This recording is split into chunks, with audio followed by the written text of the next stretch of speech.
Okay. Hi. So I just had my computer freak out on me, so I'm sorry about that. Hopefully you guys will rejoin me here. I don't know what happened. I'm having issues again. I'm having things lock up on me and stutter and stuff. I'm not sure what's going on. I don't know if there's a problem with the software or the internet or what it is, but hopefully you guys come back. I'm really sorry about that. That's not good. Everything just kind of freaked out and gave me an error saying that my NVENC encoder had a illegal parameter or something. But it's kind of weird for that to happen midstream. So not really sure what happened. Hopefully you guys will come join me over here. You'll notice that I have restarted my computer and loaded everything back up, and now I'm back and hopefully gonna continue the rest of my live stream. That was really weird. Okay. So I'll probably mark this part one and part two or something later, so that way you guys know where to find me or find the second half of this. Hey Josh, how's it going? Sorry about the dip earlier. I had a problem with my computer, so it just completely logged me out and off, or just kicked me off my stream. So restarted, and hopefully everything's coming through okay now, and that it stays that way. That was really weird and a little concerning. So we'll see. So before I was so rudely interrupted by my computer, I was talking, I don't know what I was talking about. I was talking about some new magic that I wanted to do this year.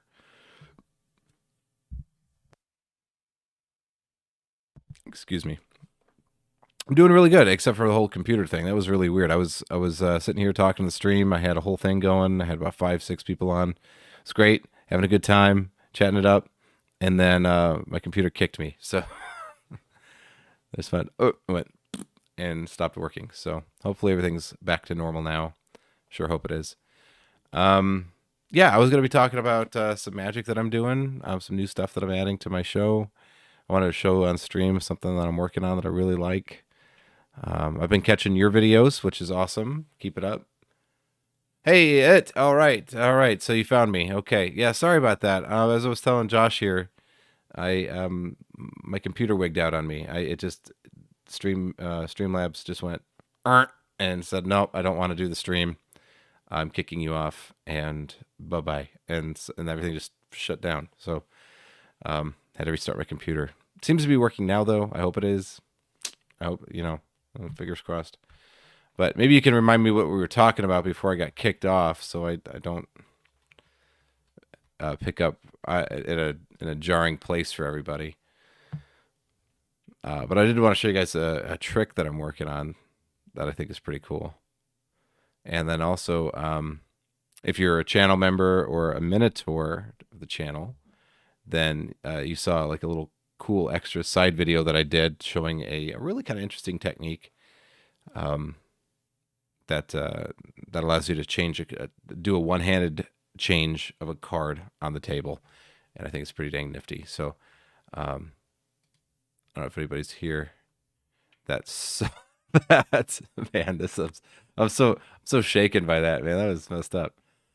All right, so no, I didn't see your last question. And if I did, I don't recall it anymore. I'm sorry. Would you please restate it for me? My gosh, I don't know why that happened. I'm gonna have to look into that.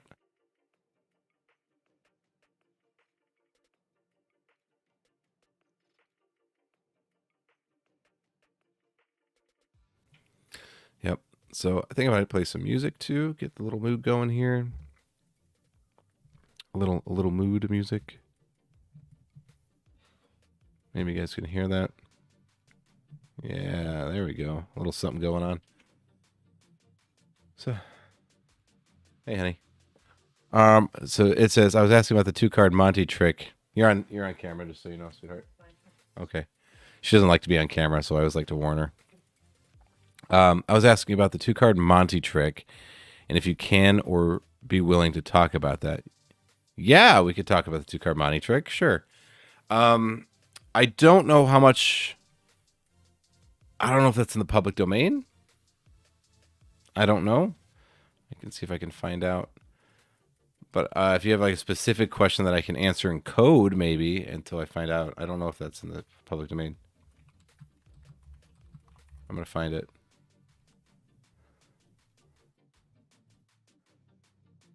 Yeah.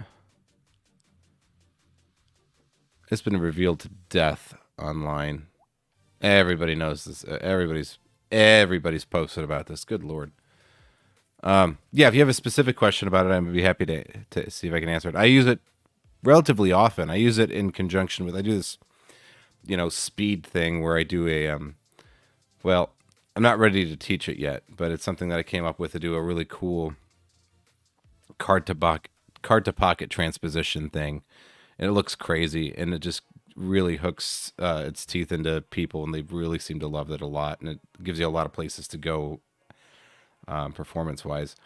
But I usually do that as maybe a follow up or an in between to that. It was two card monte, so I think I'm gonna make an executive decision on this. It's like whenever David Blaine did it on his Magic special back in like '97, it was already being exposed online at that point. Let's make an executive decision here, and I'll be the first one to give a mea culpa. Let's talk about it. So let's go ahead. Let's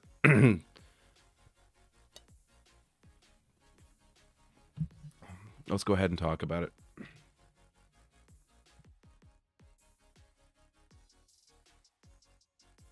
It's a cool trick.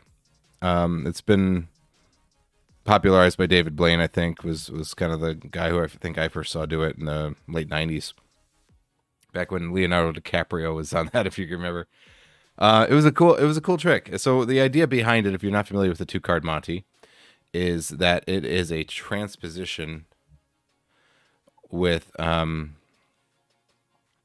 queens for the aces traditionally. You would set it up as a memory game where normally there's a 3 card Monty with you'd have to keep track of one of the cards. In the 2 card Monty, you have to keep track of one of the cards, but then there's only one other card, so it should make it by virtue of there only being 2. If you can keep track of one, you should be able to keep track of both. But during the process of the trick, what people think are the 2 queens end up as the 2 aces in their hand, which is pretty cool. Let's talk about that. So here's what I do. Okay, so I set up the deck. If you can imagine, I set up a queen from from bottommost to topmost, a queen, the 2 aces, and then another queen. That's how I do it. So I show the first queen just straight off the top of the deck. They hold onto that. In fact, let's just go ahead and do it. I'm just gonna bring out a deck of cards, and we'll see if we can just workshop it with you. Is my secondary camera running? It looks like it is, so let's go ahead and take a peek at it. Nope, it's not running. I don't know why, because it says that on my camera that it is.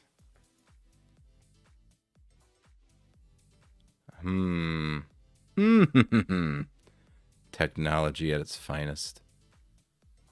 All right, it says it's working, so let's. Yeah, all right, I'm still here, y'all, if you can hear me, but I'm trying to get this camera to work.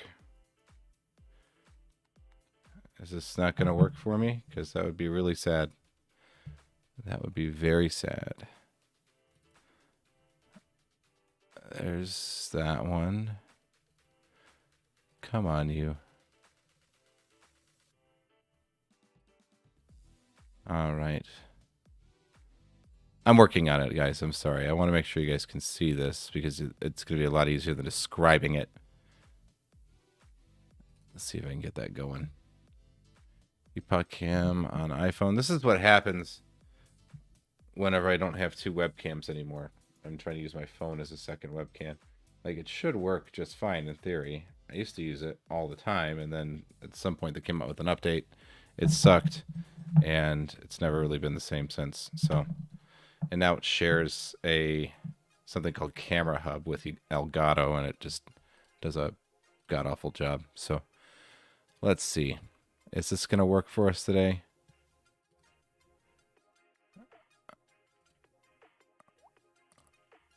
All right, I'm going to try something. I'm going to try to add it as a source again and see if that helps us. New source. Add source.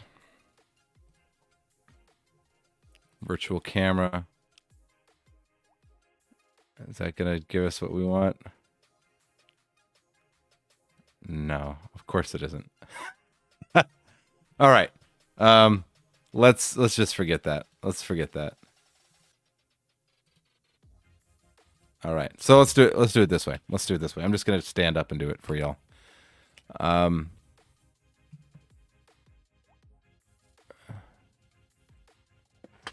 So here we go.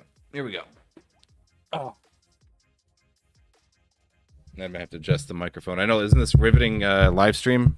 Isn't this great? Did you guys just love this? I don't know why my technology is not working, but it's really kind of annoying me. Okay. So here's what I do. So I've got I need the 2 aces and 2 queens. Is how I do that. Do 2 red aces and 2 black queens. There's the 2 aces. There's a queen. And I don't know where my other queen is. There we go. All right, so this is my setup. I have queen, the 2 red aces, and then the last queen on top, like that. Okay. So whenever I do it, what I want to do is I want to say, hey, okay, it's a memory game. Remember it. Queen of clubs. Hold on to it. They're holding on to the queen of clubs.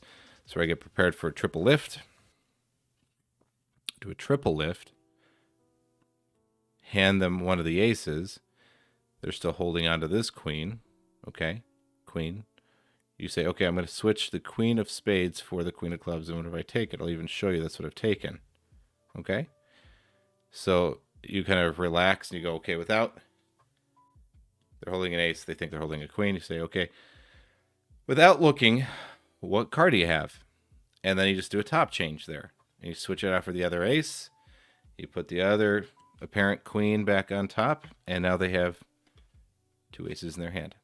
So that's kind of what I do. I use the psychology of performing it, of when they're supposed to be hyper attention and when there isn't, and so because there are points where they have to they're really concentrating on trying to remember which card they have or which suit of which card they have, and so you're in their space and then you kind of relax, and it feels like whenever you relax, you're giving them a break.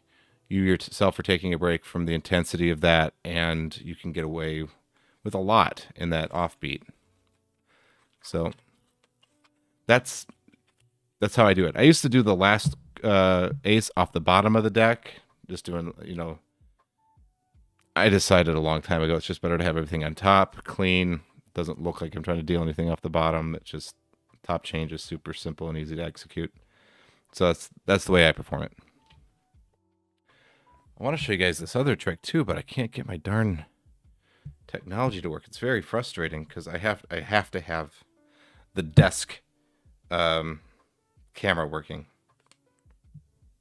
So I'm not sure what's going on with that.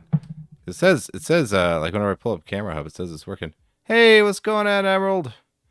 Sorry about the mess up with the stream there. My computer just freaked out on me, and the software program just went and cut out, and so I had no recourse but to restart my computer. I tried to just kick right back into the stream. It didn't happen. So, golly, dude, I really want this to work for y'all. I really would like to get this working, because it's gonna help so much with understanding what the heck I'm talking about and what I'm doing. Standing up is just not doing it. That's why I have the table. Man. But I do have the thing. Can I not use 2 cameras simultaneously? That would be hot garbage. That would be hot garbage. All right. All right. Forget it. Yeah, Moon Eater, you do need to get back into Magic. Let's do this. I'm gonna reset this camera. Give me 2 minutes. I'll be right back. I'm gonna fix this, and then we can move on.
Better? Better? Sorry. This is definitely me getting back in the swing of things. I'm obviously rusty. I'm obviously rusty. I'm not even talking to the right camera. Obviously rusty. Thank you guys for your patience. I've got both cameras set up now. I can do this. This one looks like absolute garbage compared to the other one, but it'll get a view of my hands, which is what we want anyway, right? So let's give it some distance there. The reason I wanted to use my phone camera was because it's a nicer camera, for one, and two, it would allow for no, I didn't have to reload the video. I'm just an idiot.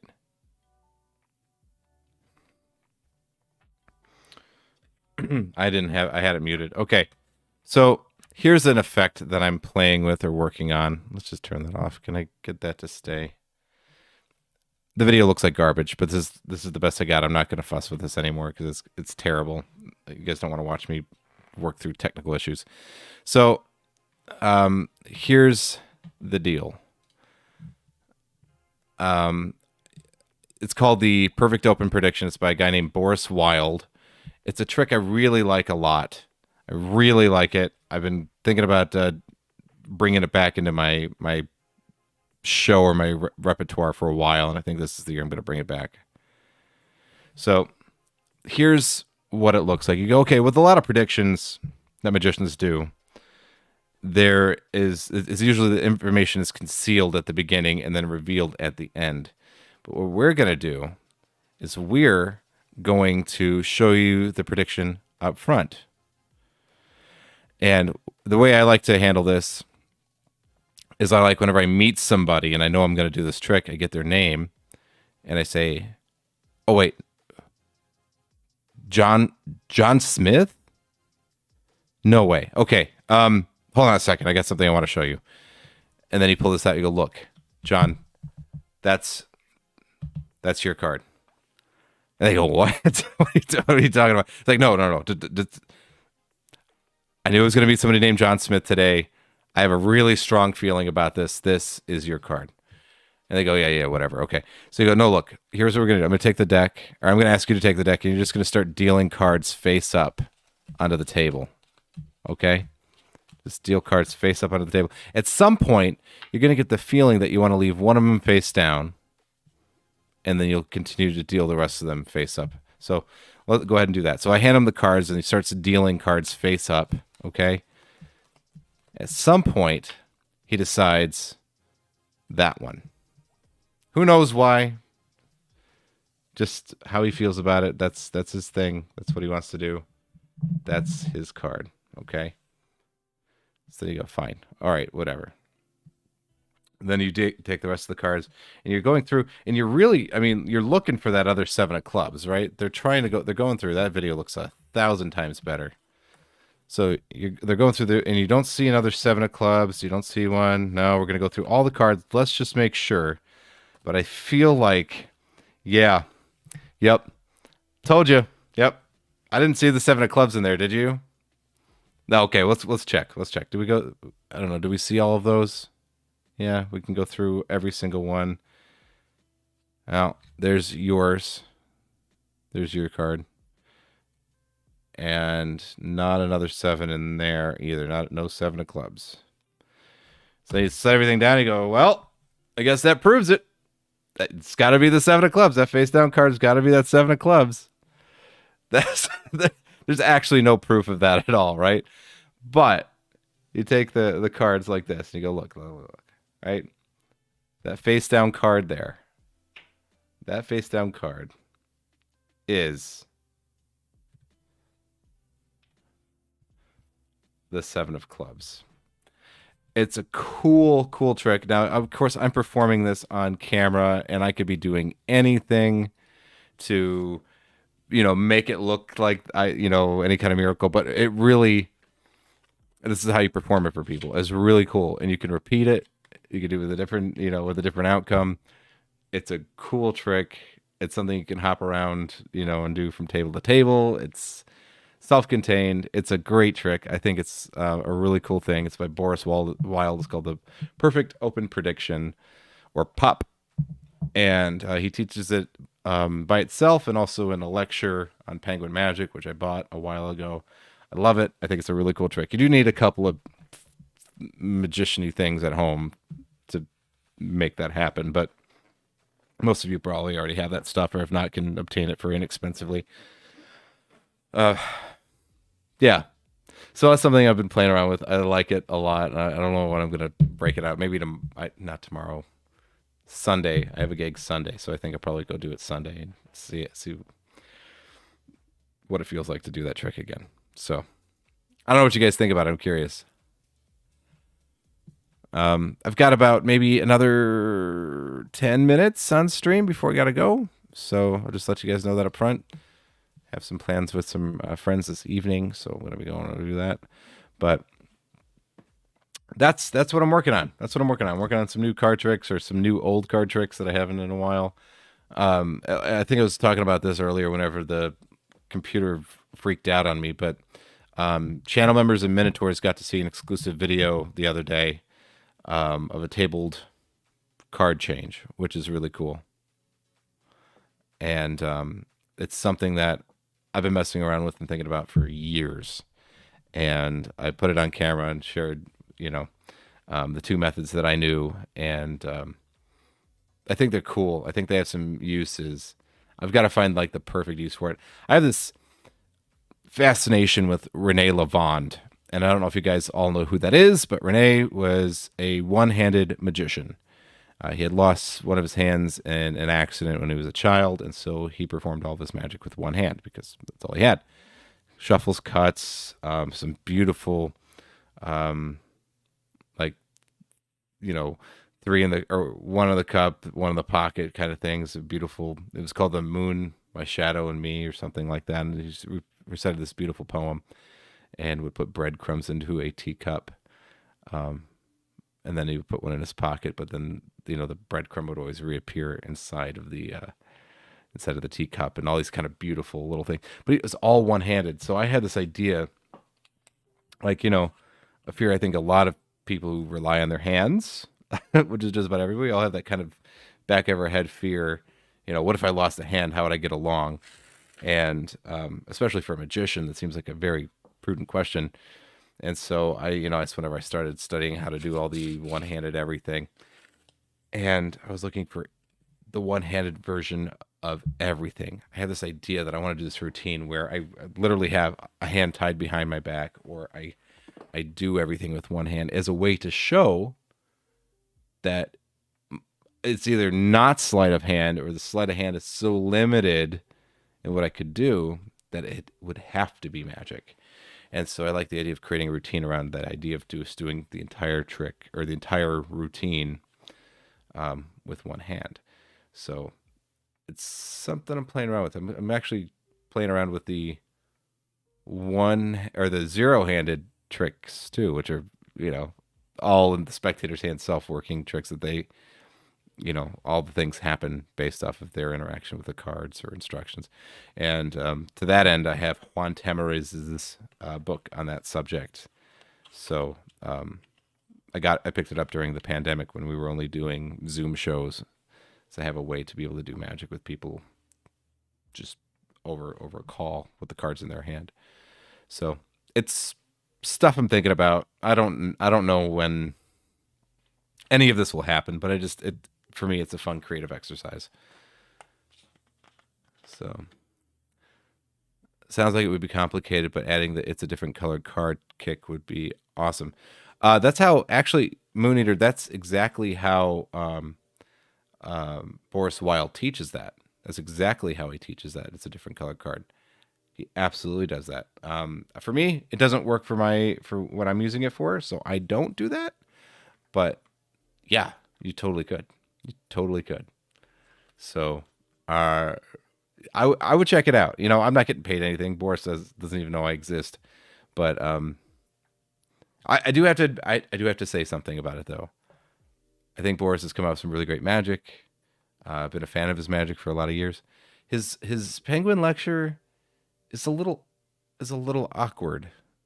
Like he'll say a joke and then like you don't get the response you would expect from the audience, which makes me feel like maybe he was screaming at everybody before. This is not what happened. You know, I don't know, but I get the feeling that when you watch it, it's like he was screaming at everybody off camera, and then they started the camera rolling, and then he switched personas, and everybody's like not quite ready for him to do that yet. Like, you know, it's kind of awkward thing, and I don't know what it is, but like when I watch it, it's always just a little cringy.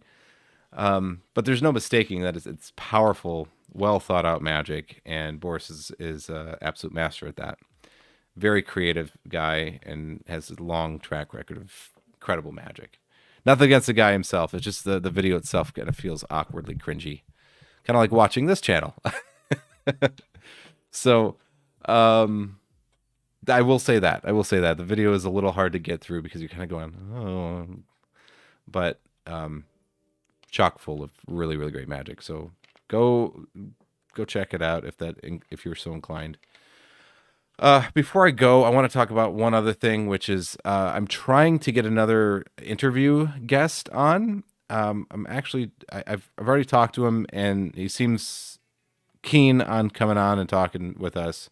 So I'm excited for that. I just got to arrange a date to do it. So it's going to be a developer of some of the most famous magic apps that are around, and it's a really cool guy. And I've been lucky enough to be able to have some interaction with him, and I had asked him about that, and he said, yeah, let's do it. We just got to set up a date and make sure it works. So no, it's not Kyle, but I know Kyle. I know him through a mutual friend. I had helped him work on a Comic Con that he was doing a long time ago. Kyle's great. Kyle's awesome. He's actually the guy who went in my stead, I think, to be the stage manager for the Tiger King.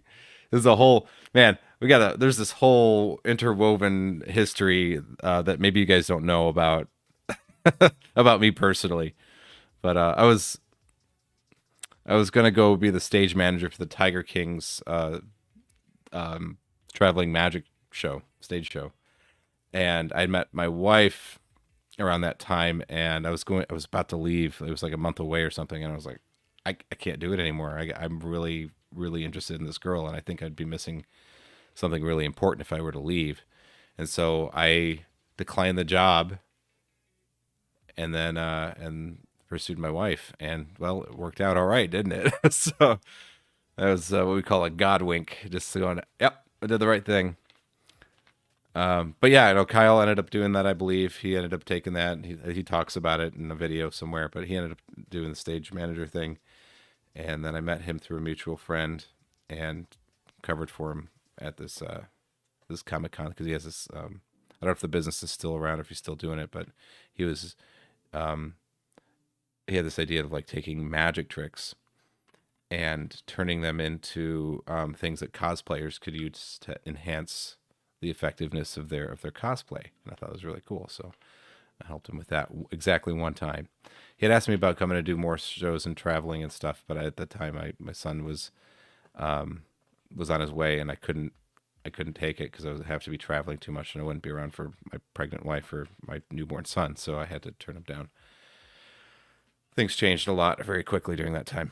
Anyway, lots of stuff. But no, it's not Kyle. It's the gosh. I'm gonna keep it a secret for now. I'll just let you guys keep guessing. But I'm gonna get him on as soon as I possibly can. I really like a lot of the stuff he's put out. In fact, I'm kind of officially featured in one of his magic apps, so that's cool too. So I think that's how I got in his good graces. I noticed the thing, solved the problem for him, and then he appreciated it. So you don't want to be no, you don't. You don't want to be a part of my traveling sideshow. Nope. So guys, y'all are the best. I miss you. I'm on my way back Thank you for bearing with me through all the technical difficulties. I am still sorting all this stuff out. I'm having issues left and right. It is not like riding a bicycle, I found. So hopefully I'll get back into it, um, in full swing and without all the hiccups that we've been experiencing tonight.